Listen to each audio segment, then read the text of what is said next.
Hey everyone, it's Professor Clark, and this is going to be a short little lecture on this section in the textbook on reversible or undoable actions and aspect. So we are leaving behind prefix verbs of motion, but don't take too deep a breath because we are about to jump back into verbal aspect.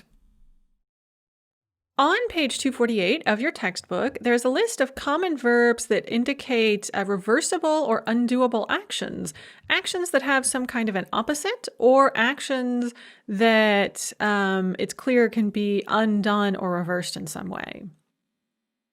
And when we use these verbs in the past tense, the imperfective often indicates that the action is no longer in force. So it's something you did, but whatever you did is no longer in force or is no longer present in some way.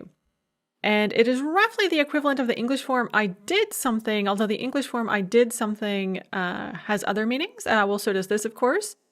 But it has that same meaning of you did something and the action was done, but the result of the action is no longer in force. For example, "Я открывал окно" means I opened the window, but suggests that the window is now closed.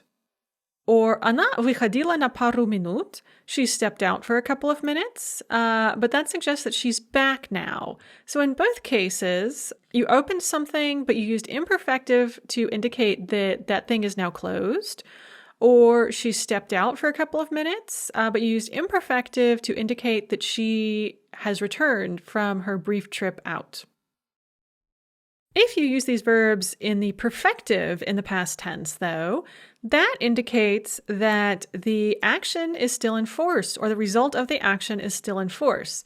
And it is somewhat like in English when we say, I have done something, and we mean in that case that the result of our action is still in effect.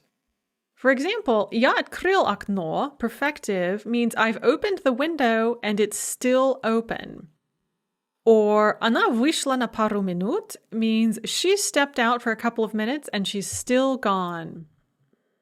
So that is just another way to use aspect, or another meaning of aspect. It's not that complicated, but it is something to keep in mind. And of course, for all of these verbs, which I strongly recommend that you memorize, all of the verbs on page 248, you do have to know not only the verbs themselves, but their perfective and imperfective forms and which is which. So it's another excellent, I'm sure you're so excited, exercise in memorization. So with that happy thought, go off and enjoy your memorization.